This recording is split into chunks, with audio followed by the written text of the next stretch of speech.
इंसान को कामयाबी की तरफ ले जाने का एक रास्ता नाकामी भी है। जितने भी सियासी एक्टिविटी होती है उसमें ये नहीं होता कि 7 o'clock मीन 7 o'clock और 9 o'clock मीन 9 o'clock। कहते हैं ना कि आते हैं गैब से ये मज़ामी ख्याल में वो वाला ही ख्याल है। I guess you need another cup of coffee। मैंने बहुत अरूज व ज़वाल भी देखा है क्रिकेट का, लेकिन इतनी खराबी मैंने क्रिकेट में नहीं देखी।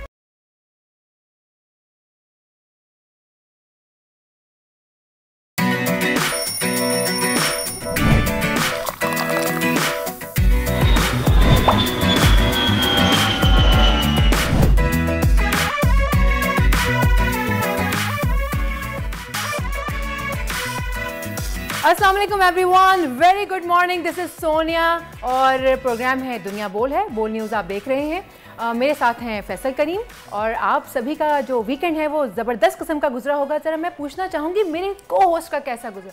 फैसल कैसा गुजरा वीकेंड? मेरा वीकेंड वैसे ही गुजरा जैसे बाकी तमाम मर्दों का गुजरता है। 2 आरजू में कट जाते हैं और 2 इंतज़ार में। आरजू कैसी थी आरजू?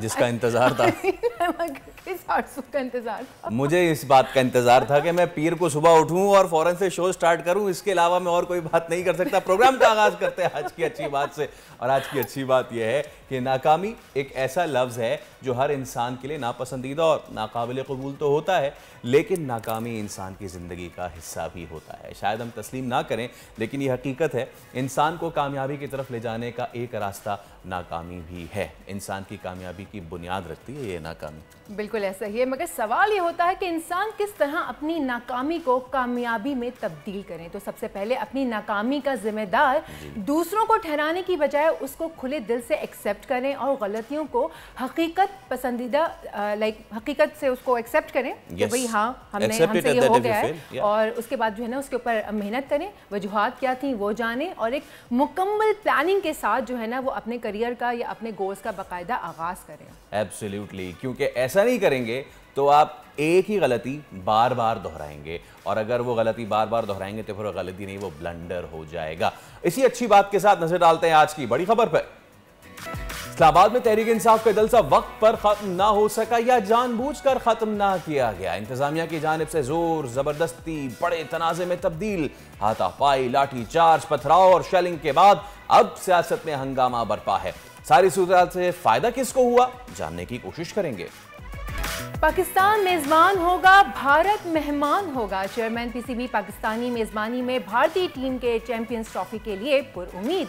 मोहसिन साहब की उम्मीदों के पीछे बैकडोर बड़ी ही चीज़ें चल रही हैं, बयानात जारी हैं। प्रोग्राम में बात होगी इस हवाले से। समुद्र पार पाकिस्तानियों की वजारत ने 5 साल में 3.27 मिलियन हुनरमंद पाकिस्तानी बैरून मुल्क पार लगा दिए। गैलप सर्वे के मुताबिक मुल्क में मौजूद मजीद 94% अवाम भी बैरून मुल्क जाने के ख्वाहिशमंद। आखिर नौजवानों में बढ़ती मायूसी की वजह क्या है? वजीर बराए समुद्र पार पाकिस्तानी साजिद तूरी होंगे हमारे साथ।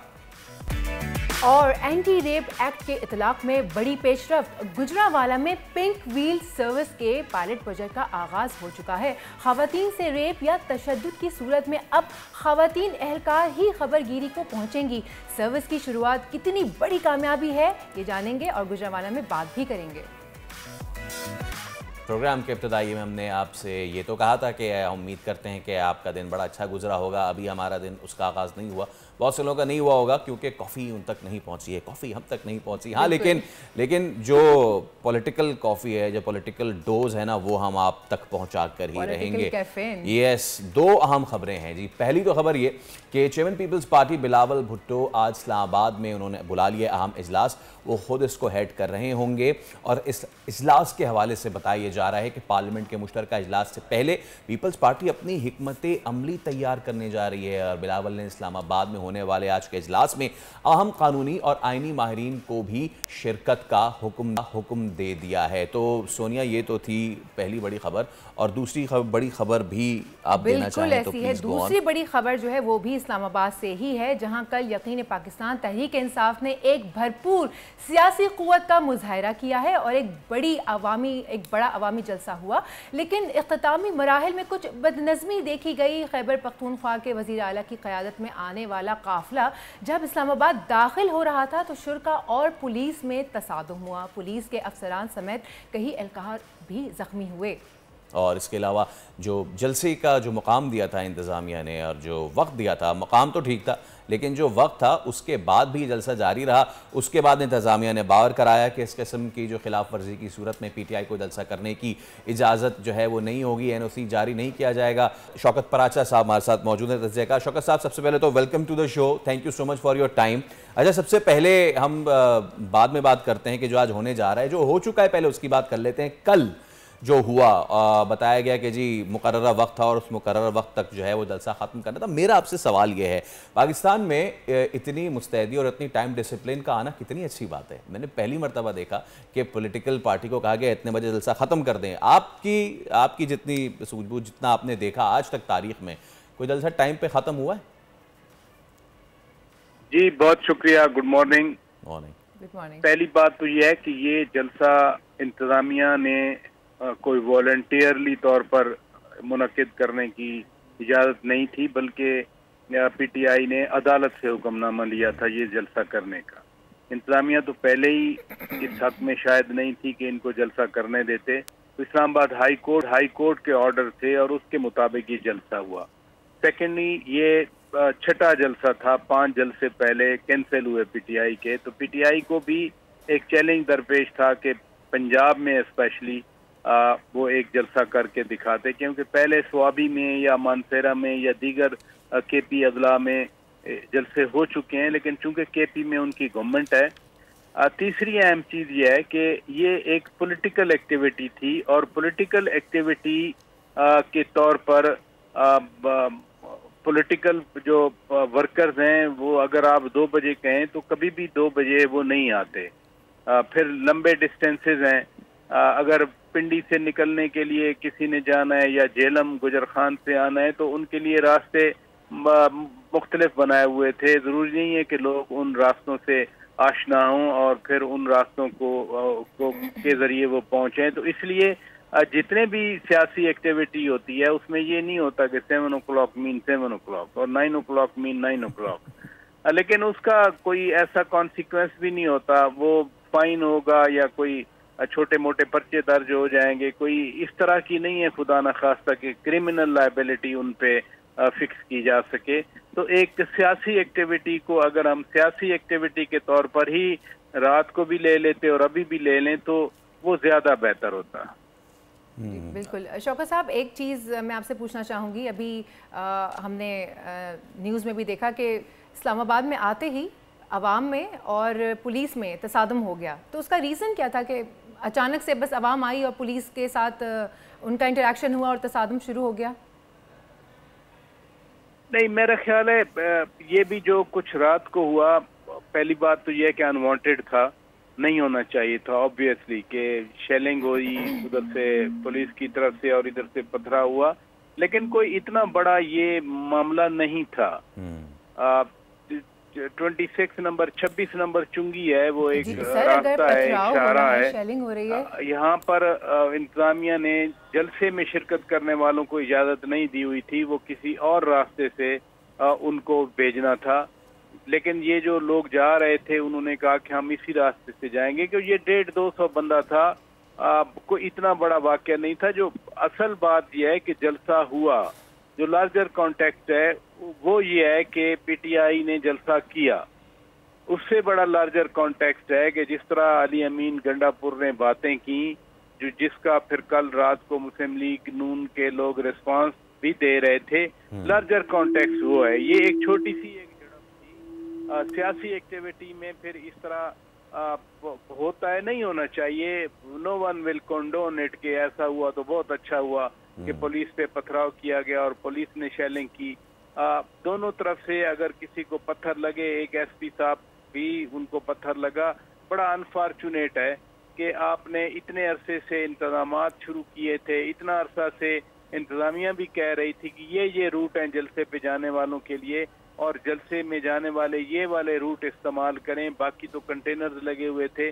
बट उसके बावजूद भी अगर कुछ लोग जिद कर रहे थे कि नहीं, हमने तो इंतजामिया के बताए हुए रास्ते पे नहीं जाना, हमने अपना रास्ता खुद बनाना है, तो फिर वो एग्रीमेंट का क्या फायदा जो एग्रीमेंट इंतजामिया के साथ जलसे वालों ने किया। फिर तो आप कहें कि हम इंतजामिया की कोई बात नहीं मानते, अदलिया ने कहा था कि इंतजामिया से बैठ के बात करें, तो ये वाला एक अनफॉर्चुनेट वाकया था, लेकिन लार्जर कॉन्टेक्स्ट में ये कोई इतना बड़ा वाकया नहीं था। तो शौकत साहब, लार्जर कॉन्टेक्स्ट में इतना बड़ा वाकया ना हो, लेकिन जो हुआ वो ये कि एक विक्टिम कार्ड तो आ गया ना पार्टी के पास। अब अगर इंतज़ामिया तहम्मुल से काम लेती, अफ़ाम व तफ़हीम से काम लेती, पॉलिसी साजी से काम लेती, तो आपको लगता है कि ये जो बॉल जो है वो पीटीआई के कोर्ट में ना जाती, एडवांटेज 1-0 ना होता उनको, वो बहुत सारे लोग जिस तरह कह रहे हैं वो विक्टिम कार्ड ना खेलती कि हमारे साथ देखें ऐसा हो गया और ये तो हमें जलसा करने ही नहीं दे रहे। जब भी इंतजामिया और पॉलिटिकल पार्टी या पॉलिटिकल वर्कर्स का तसादम होता है तो सिंपैथी तो पॉलिटिकल वर्कर्स के साथ होती है, इसमें तो कोई शक नहीं है। लेकिन जब आप एग्री करते हैं कि हाँ ये रूट है, हम इस रूट में जाएंगे और हमारा मुआहदा हुआ है, तो उस मुआहदे को वायलेट भी नहीं किया जाना चाहिए। इंतजामिया के लिए बड़े मसाइल होते हैं, मसलन ये सारा जो कल क्राउड इकट्ठा हो रहा था, एक ये भी डर था कि कहीं इस्लामाबाद की तरफ भी न चल पड़े, और इसी वजह से आपको याद है बैरिस्टर गौहर खान चेयरमैन पीटीआई ने तो उनको कहना पड़ा कि भाई हमारा कोई इरादा नहीं है कि हम यहाँ बैठ जाएं या हम कोई मार्च करें टुवर्ड्स इस्लामाबाद। बट कहीं ना कहीं ये एक फियर होता है इंतजामिया में, और इसीलिए जो डिस्ट्रिक्ट इंतजामिया है उन्होंने अपना इंतजाम किया हुआ था कि जाने के रास्ते ये हैं। लेकिन फिर वो शौकत भाई फिर ऐसा इंतजाम हुआ कि वो फिर पूरी दुनिया ने देखा। बहुत शुक्रिया शौकत प्राची साहब, सुबह सुबह हमारे साथ।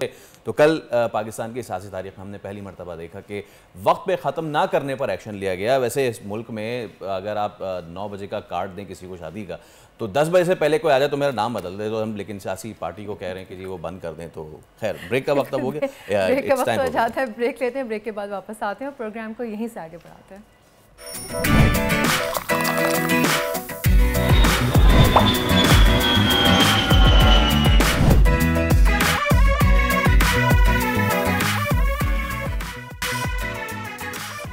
आप देख रहे हैं दुनिया बोल है, और इस शो में कोशिश हम ये करते हैं कि मुख्तलिफ जो ना सिर्फ सियासी बल्कि समाजी मसाइल हैं वो भी सामने आएँ।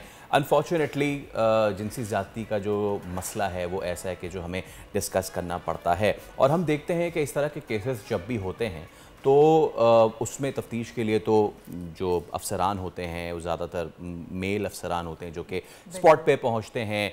और सोनिया, मैं ये समझता हूँ कि इस तरह का जो ट्रॉमा है, अल्लाह ना करे ना कोई खातून ना कोई मर्द इससे गुजरे, ना कोई बच्चा बच्ची इससे गुजरे, लेकिन अगर कोई खातून इससे गुजरती है तो उसकी बिपता, उसकी रुदात, उसका जो ट्रॉमा असल है वो एक लेडी ऑफिसर समझ सकती है। Do you agree to that? बिल्कुल ऐसा ही है, और इसी तरह एक इनिशिएटिव लिया गया है। आपकी बात समझें कि आगे तक पहुँचा दी गई है। गुजरांवाला में एंटी रेप इन्वेस्टिगेशन ट्रायल में अब क्विक रिस्पॉन्स में ख़वातीन एहलकार जो है वो होंगी, यानी कि अब कुछ भी खुदा न ख्वास्ता इस किस्म की कोई शिकायत मौसूल होती है तो ख़वातीन एहलकार ही मदद को पहुंचेंगी, और थाने की गाड़ी जाने से पहले पिंक फोर्स की जो ख़वातीन हैं वो ख़ुद मदद को आएंगी, जिसके बाद एंटी रेप एक्ट के तहत जो आईओ ऑफिसर यानी कि इंक्वायरी ऑफिसर जो होगा वो आएगा, और वो भी खातून होंगी। ये एक पिंक व्हील सर्विस के नाम से गुजरांवाला में सर्विस इंट्रोड्यूस करवाई गई है, which is very good initiative, I must say that. और कहा जा रहा है कि बहुत जल्दी ये पूरे पंजाब में भी इंट्रोड्यूस करवाई जाएगी। इसी पे हम बात कर लेंगे।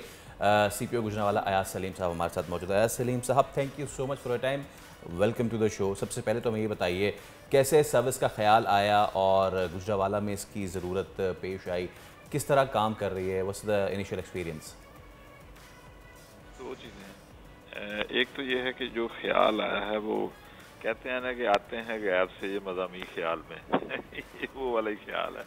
लेकिन एक्चुअल ये है कि जो हमारी ख़वातीन पंजाब में एक वुमेन सेफ्टी ऐप है, उसमें ये प्रोवाइडेड है कि कोई भी खातून जब ये 5-6 मेन जुर्म हैं, जैसे घरेलू तशद्दुद है, रेप है, उसके बाद एसिड थ्रोइंग है, उसमें कोई डोमेस्टिक वायलेंस के साथ साथ अगर उसका कोई प्रॉपर्टी का इशू है, इस तरह के जितने भी वो वाले इश्यूज जिसमें ख़वातीन विक्टिम होती हैं, सिर्फ ख़वातीन विक्टिम होती हैं, अगर वो ऐप के थ्रू बुलाएंगी या 15 के थ्रू बुलाएंगी तो उनको स्पेशल ट्रीटमेंट दी जाएगी। फिर हमारे कुछ कवानीन ऐसे हैं जैसे एंटी रेप एक्ट 2021 है, उसमें भी ये प्रोवाइडेड है कि जब भी कोई खातून विक्टिम होगी तो वहाँ पे एक विक्टिम सपोर्ट अफसर जाएगी, वहाँ पे एक साइकोलॉजिस्ट जाएगी इन केस ऑफ रेप या अटेम्प्ट ऑफ रेप, ताकि वो औरत जो है वो अपने आप को रिलैक्स फील करे और सही तरह अपना बयान दे सके और अच्छे माहौल में उसकी इन्वेस्टिगेशन हो सके। अच्छा, अब ये सारी चीज़ें अब आप देखें, जैसे मैंने आपको बैकग्राउंड बताया, लेकिन जाता वहाँ पे मेल था थाने का। अब मुझे बताएं कि जो औरत जिसको जो खुदा ना खासा रेप की विक्टिम होगी, तो आया वो किसी मेल पुलिस ऑफिसर को खुल के बता सकेगी कि उसके साथ क्या हादसा पेश आया है? तो इस चीज़ को मद्देनजर रखते हुए एक ऐसी फोर्स, यानी ये बेसिकली फोर्स नहीं है, दे आर फर्स्ट रिस्पॉन्डर्स। थोड़ा सा कंफ्यूजन है, लोग समझते हैं कि ये पेट्रोल करेगी सिर्फ, या ये कहीं पे जाके क्राइम को रोकेगी। बिल्कुल ऐसी बात बिल्कुल। अच्छा, जैसे सर आपने बताया ये फर्स्ट रिस्पांस फोर्स होगी। जब भी 15 पर कॉल की जाएगी तो पुलिस मोबाइल जो है वो आ रही होती है, वो मौके पे पहुंच जाती है, लेकिन ये जो पिंक व्हील सर्विस जो मखसूस जगह से पहुंचेगी तो इसका टाइम नहीं बढ़ जाएगा? जो 4 हिस्सों में तकसीम किया मैंने, जैसे आपको बताया कि हमारे जो अर्बन एरियाज हैं उसमें जो 4 जोन्स हैं, हमने उनको प्लेस इस तरह किया है। अगर आप गुजरांवाला की ज्योग्राफी को जानते हो तो एक टीम कैंट पुलिस स्टेशन में है, एक कोतवाली में है, एक सैटेलाइट टाउन में है और एक सदर पुलिस स्टेशन में है। हमने उसको डिज़ाइन इस तरह किया है कि जिस जगह से जितनी कॉल्स आती हैं और वो वहाँ पे करीब तरीन जो जगह है वहाँ पे हमने इनको प्लेस किया। प्लस ये हर टीम में 3-3 मोटर बाइक्स हैं, यानी कोई एक टीम नहीं है, तो इसलिए वो जो उनका वहाँ पे टाइमली पहुँचने का मामला है वो उसमें कोई इशू नहीं है। क्या बहुत शुक्रिया। हमारे साथ मौजूद है CPO गुजरांवाला अयाज सलीम साहब, जो कि बता रहे थे कि फोर्स नहीं फर्स्ट रिस्पॉन्डर्स हैं। नाम सिर्फ तब्दील करने से ही कितने मामला तब्दील हो जाते हैं ना। तो हम भी अब ज़रा मूड तब्दील करते हैं, ब्रेक की जानिब जाते हैं, लेकिन आपने कहीं नहीं जाना क्योंकि ब्रेक के बाद है मेरा फेवरेट टॉपिक, एनी गेसेस? बिल्कुल, स्पोर्ट्स। यस, ब्रेक के बाद बात करेंगे। स्टे विद अस।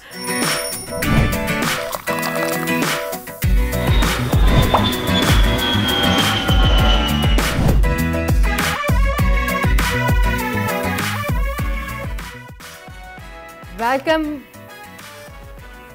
हाँ, वेलकम, बिल्कुल हो जाता है। नहीं I guess you need another cup of coffee because I am not feeling well, तो मैं तो शायद नहीं पी पाऊंगा। तब तक आप अपनी कॉफी पी रही है। क्या कहना चाह रही थी आप? कहना चाह रही थी वेलकम भरपूर अंदाज में, वही उसी इंथुजियाज्म के साथ जिससे आप करते हैं स्पोर्ट्स शो, क्योंकि ये जो हमारा स्पोर्ट्स का सेगमेंट है ये मैं फैसल पे छोड़ देती हूँ कि फैसल स्पोर्ट्स स्टार्ट और स्पोर्ट्स एंड क्योंकि हमारा जो स्पोर्ट्स जो क्रिकेट है, बहुत से लोग कह रहे हैं यार ये तो ख़त्म होने जा रही है। और क्यों? लोग बहुत दिल गिरफ्ता हैं, बहुत दिल बर्दाश्ता हैं जो हमारी परफॉर्मेंस रही है। अब देखिए आगे अक्टूबर में इंग्लैंड आ रही है, ट्राई सीरीज़ है, फिर चैम्पियंस ट्रॉफी सर पे आ गई है। तो लेकिन इस सबके बीच में कुछ मामलात जो हैं वो समझ से बाला तर हैं। अब ये मामलात क्या हैं, इस पे हमने आज शो में मदऊ किया है। साबिक चेयरमैन PCB खालिद महमूद साहब हमारे साथ मौजूद हैं। खालिद साहब, सबसे पहले तो अस्सलाम वालेकुम and thank you so much for your time. उम्मीद है कि आप तक आवाज़ जो है बिल्कुल ठीक पहुंच रही होगी। अच्छा खालिद साहब, ये जो अनसर्टेन पॉलिसीज़ हैं, कभी चैम्पियंस कप की अनाउंसमेंट, उसमें लोगों का ले आना और फिर लोगों की तनकीद करना कि ये तो खिलाड़ी खेल रहे थे, आपने इनको मेंटोर बना दिया, फिर हमारी पै दर पै हार और ये सारी चीज़ें, हमारी टीम क्या वाकई इतनी कमज़ोर है या फिर पॉलिसीज़ जो हैं उन्होंने इसको इतना ज़्यादा कमज़ोर कर दिया है? क्या कहेंगे आप इन पॉलिसीज़ के हवाले से खालिद साहब? बहुत शुक्रिया। मुझे अफसोस है कि सुबह सुबह कोई अच्छी बातें हम नहीं करेंगे क्रिकेट के बारे में, लेकिन आप लोग ठीक सोच रहे हैं। आवाम का गम और उत्साह भी बजा है कि पाकिस्तान क्रिकेट की इस वक्त जितनी कमज़ोर और नाजुक हालत है, मेरी याददाश्त में कोई ऐसा और साल नहीं मुझे याद आ रहा। हालांकि मैं कोई तकरीबन 50 साल से क्रिकेट एडमिनिस्ट्रेशन से वाबस्ता रहा हूँ। शुरू मैंने किया था 1973 में, और वो हफीज़ कारलार साहब का ज़माना था। मुख्तलिफ पदों पे ऑनरेरी सेक्रेटरी क्रिकेट बोर्ड, फिर बोर्ड की काउंसिल का मेंबर, फिर मुख्तलिफ टूर फिरा। तो मैंने बहुत अरूज व ज़वाल भी देखा है क्रिकेट का, लेकिन इतनी ख़राबी मैंने क्रिकेट में नहीं देखी। अब उसकी वजूहात पे आप गुफ्तगू करना चाहते हैं, तो वजह नंबर 1 जो है, जिसको मैं सबसे ऊपर रखूँगा, वो ये है कि क्रिकेट में जो एक ओहदा बन गया है ना, एक सियासी रिश्वत का या किसी और तरह से किसी को खुश करने का, ये रवाज पहले नहीं था क्रिकेट में। आपको मैं याद दिला दूँ, आपके सुनने वालों को भी याद दिला दूँ कि पहले हुकूमत वक्त जो थी, जो उसकी कॉम्पिटेंट अथॉरिटी थी, किसी ज़माने में सदर पाकिस्तान होते थे, फिर बाद में वज़ीर आज़म भी बन गए, तो वो अपनी मर्ज़ी से, अपनी सवाबदीद से, अपनी मालूमात की बिना पर एक किसी अच्छी शख्सियत को चुनती थी और उसे पेशकश करती थी कि आप क्रिकेट का बंदोबस्त संभाल लें। उसमें आप नाम देखिए कैसे कैसे आते थे। सिविल सर्वेंट से फ़िदा हसन वो आए थे, फिर उसमें वापडा के कुछ सरबराह थे, जिसमें जनरल गुलाम सफ्तर भट्ट आए, फिर जनरल जाहिद अली अकबर आए, और जनरल जाहिद अली अकबर वो शख्सियत हैं जिसके ज़माने में 92 में वर्ल्ड कप जीता गया। फिर ऐसे लोग भी आए जो कि क्रिकेट से वाबस्ता नहीं थे और वो आना भी नहीं चाहते थे। ये बड़ी दिलचस्प बात है और बहुत कम लोगों को मालूम है। वो थे एयर मार्शल नूर खान। एयर मार्शल नूर खान जो थे, आपको पता है, बहुत बड़ा नाम था स्पोर्ट्स की दुनिया का। बाकी भी शोबों में उन्होंने बहुत कुछ किया, लेकिन जो कुछ उन्होंने हॉकी के लिए किया, जो कुछ उन्होंने स्क्वाश के लिए किया, उसका तो जवाब नहीं। आप देखें हॉकी किधर है, स्क्वाश किधर है। उनको ज़ियाउल हक साहब ने कहा कि जी आप क्रिकेट का भी बंदोबस्त संभाल लें, और उन्होंने ना की। उन्होंने कहा जी मेरा क्या लेना देना क्रिकेट से। उन्होंने कहा नहीं आप करें, और उन्होंने फिर आया और बहुत सी अच्छी चीज़ें भी उन्होंने की।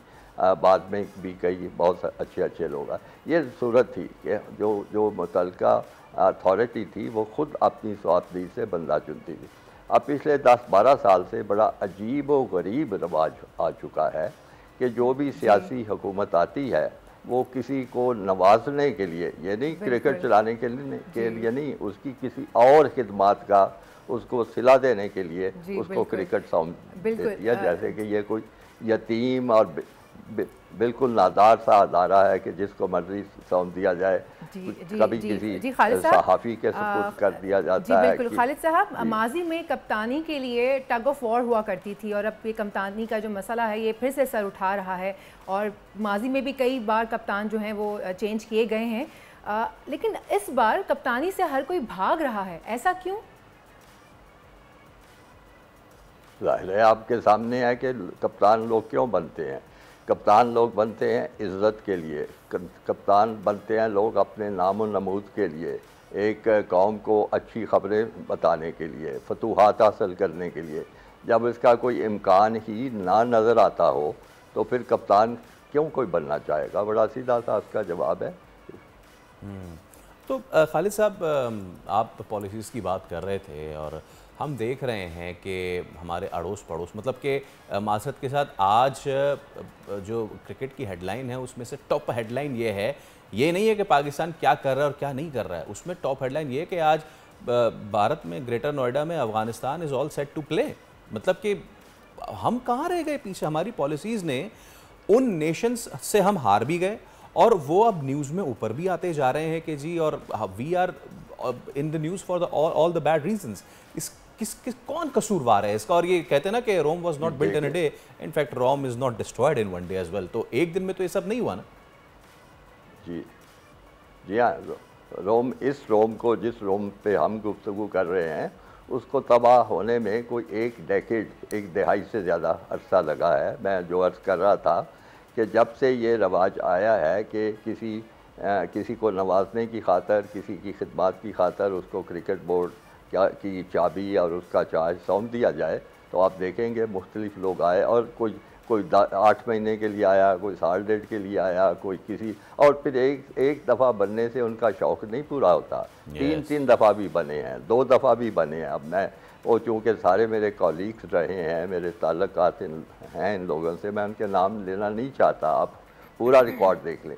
तो जब ये सूरत बन चुकी हो तो फिर उसके बाद टीम की भी खस्ता हाली होती है, और सबसे ख़राबी ये होती है, बाहर बैठे लोग समझ नहीं सकते कि जो ये कमज़ोर एडमिनिस्ट्रेटर आते हैं जिनको पता नहीं होता, वो उनको किसी तरह वो मिन्नतें कर रहे होते हैं कि किसी तरह कोई फतह हासिल कर लो, कोई कप जीत लो, कोई मैच जीत लो, ताकि उनकी वाह हो जाए। अब मौजूदा जो दौर है इसके बारे में मैं बात करना चाहूँगा कि 2-4 दिन पहले मैंने तफसील मालूम की, तो उसकी जो गवर्निंग बॉडी है, जो एग्जीक्यूटिव काउंसिल है, जो भी आप उसको नाम दे लें, उसमें ऐसे अजीब व गरीब नाम हैं कि उसमें एग्जैक्टली खालिद साहब, और आप बिल्कुल ठीक पॉइंट आउट कर रहे हैं, क्योंकि वक्त की कमी है, लेकिन आपसे गुफ्तगू हम इंशाल्लाह आने वाले दिनों में भी जारी रहे। तो हम आपसे चाहते थे कि ये जो बैकडोर डिप्लोमेसी है क्या कामयाब होगी, भारत आएगा नहीं आएगा, ये हमें नहीं पता कि भारत आएगा नहीं आएगा और चैंपियंस ट्रॉफी में खेलेगा नहीं खेलेगा, लेकिन हमें एक बात पता हुई है कि हमें लेनी है ब्रेक। एक ब्रेक लेते हैं, ब्रेक के बाद वापस आते हैं और दुनिया बोल है को आगे बढ़ाते हैं। Let's take a break.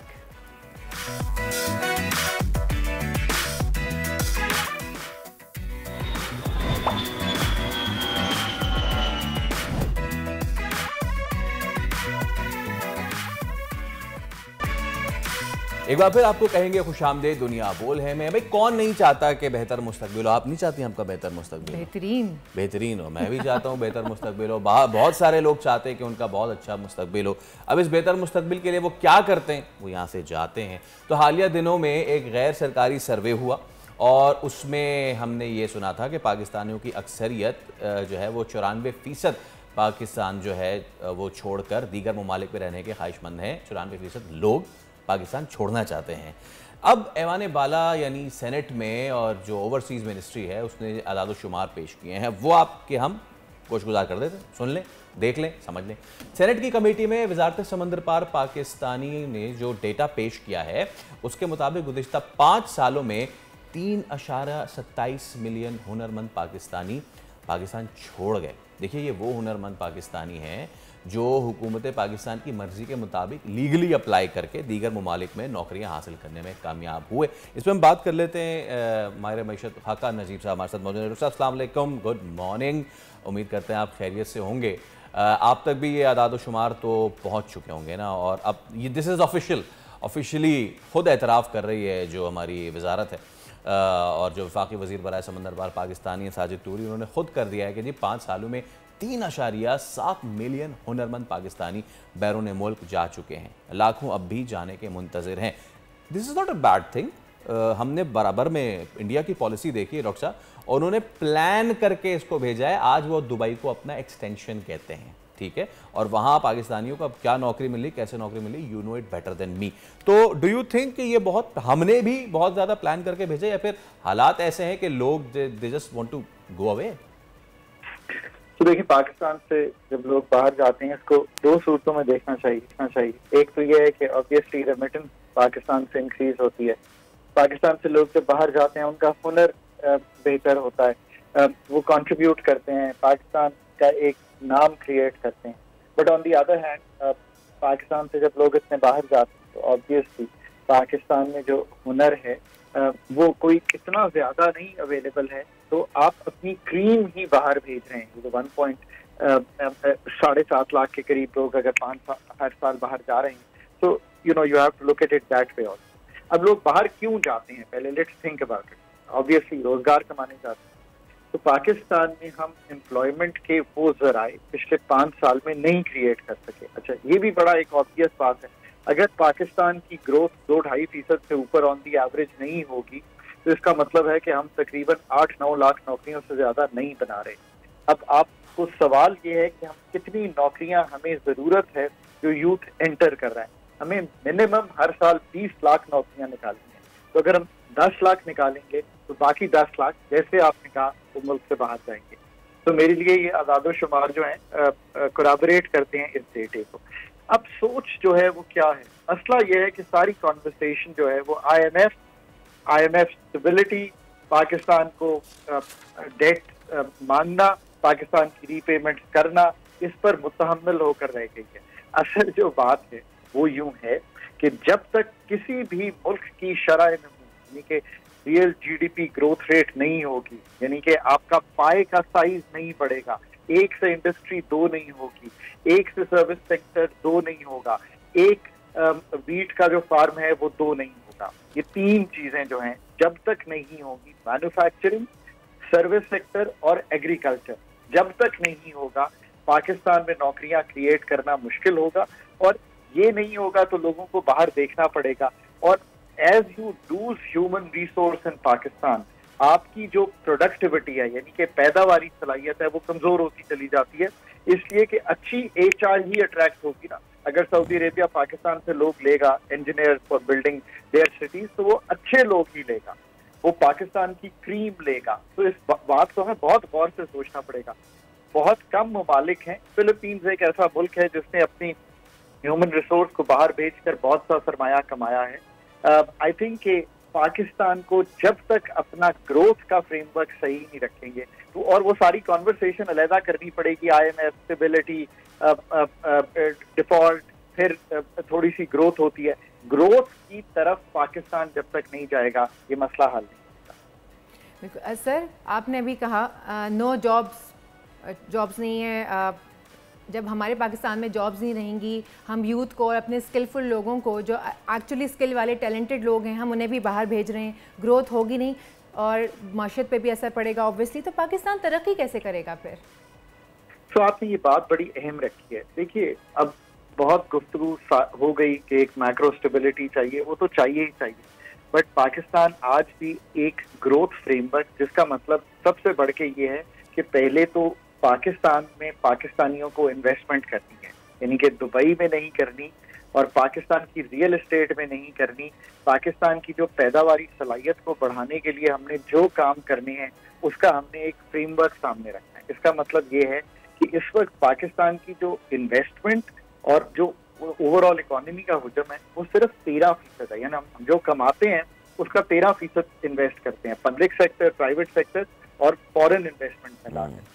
आपके जो इर्द गिर्द के ममालिक हैं जिन्होंने तरक्की की, इंडिया, बांग्लादेश 25 से 30%, चाइना, आप कहते हैं ना कि आपका बेहतरीन दोस्त है, 35 से 40%। अब मसला ये है कि हम पाकिस्तान में ये सबसे important conversation if Pakistan has to have. This is critical for Pakistan. Doctor, sorry to cut you, but I'm not actually cutting you. मैं सिर्फ एक ज़िमनी सवाल, क्योंकि आपने इंडिया बांग्लादेश की बात की है, there some staggering facts. जो रेमिटेंसेज हैं, आपने रेमिटेंसेज की बात की अभी कि the more people you send outside, the more remittance you will get. Remittances की आपने बात की, भारत का 2023 का जो रेमिटेंस है सिर्फ IT से वो है $125 billion. Bangladesh is the third highest recipient, तीसरा सबसे ज्यादा कमाने वाला, डॉलर कमाने वाला मुल्क है एशिया का अपनी IT रेमिटेंसेस से। IT की मैं क्यों बात कर रहा हूं? जब हम बात कर रहे हैं हुनरमंद अफराद, हुनरमंद, दुनिया आगे जा रही है। अब वो कील और लाठी भाले वाला हुनर वो अब नहीं है इतना ज्यादा। हम बात करते हैं स्पेसिफिकली IT की। सो डू यू थिंक कि हम जो भेज रहे हैं हुनरमंद, वो वाकई हुनर अब दुनिया के काम है भी, या फिर हमें किसी और हुनर में अब जरा आगे बढ़ना चाहिए?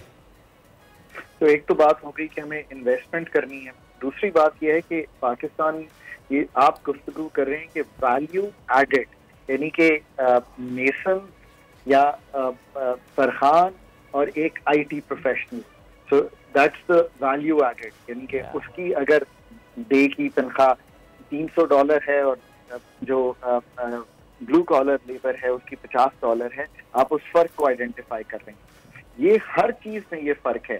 जहां तक IT का ताल्लुक है, देखिए ये बात दुरुस्त है, पाकिस्तान की IT एक्सपोर्ट $1.5 बिलियन थी, मैं गवर्नमेंट के साथ ही था। तो हमने कई कलीदी फैसले किए, रेमिटेंस जो बाहर से आती थी उनकी आसानी की, फिर आप रेमिटेंस को बाहर होल्ड कर सकते हैं। ये सारे काम करने के बाद आज $3-3.5 अरब जो है वहां पे हम पहुंच गए। हुकूमत बहुत बड़ा एक तखमीना सोचती है 5 साल, मेरा ख्याल है कि जरूर इसमें एक पोटेंशियल है। Again this is value added. इसके लिए अगेन IT प्रोफेशनल हमें ऐसे बनाने पड़ेंगे कि हम ये सारा काम जो है वो कर सकें। अब ये IT प्रोफेशनल बनाना एक लॉन्ग टर्म HR क्रिएशन है, ये हर सूरत में पाकिस्तान ने करनी है, इसमें कोई दो आरा नहीं हो सकती। एब्सोल्युटली।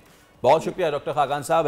जो आपकी बात है उसी से मैं सेगमेंट का भी अख्ताम अब वक्त आ गया है कि हम आगे देखें। ये अच्छी बात है कि लीगली हमारे इतने सारे हुनरमंद अफराद जा रहे हैं, लेकिन वो हुनर जो कि मेसनरी है, वो हुनर जो कि प्लम्बिंग है, वो हुनर जो कि ग्रिलिंग है और ये सारी चीज़ें हैं, क्या इससे पाकिस्तान में इतनी रेमिटेंस आ सकती हैं जितनी के पड़ोसी ममालिक ने अपने आने वाले वक्तों के जो हुनर हैं उनमें अपने लोगों को यकता करके बाहर भेजा है और उनसे फिर वो रेमिटेंसेस ले रहे हैं? वक्त आ गया है कि हम आगे बढ़ें और वक्त आ गया कि अब हम अपने आप को भी चेंज करें। नहीं करेंगे तो फिर हमारे पास बस इतनी लिमिटेड रेमिटेंस ही आती है। बिल्कुल ऐसा ही है, वक्त आ गया है हम ब्रेक लेते हैं, ब्रेक के बाद वापस आते हैं, प्रोग्राम को आगे बढ़ाते हैं।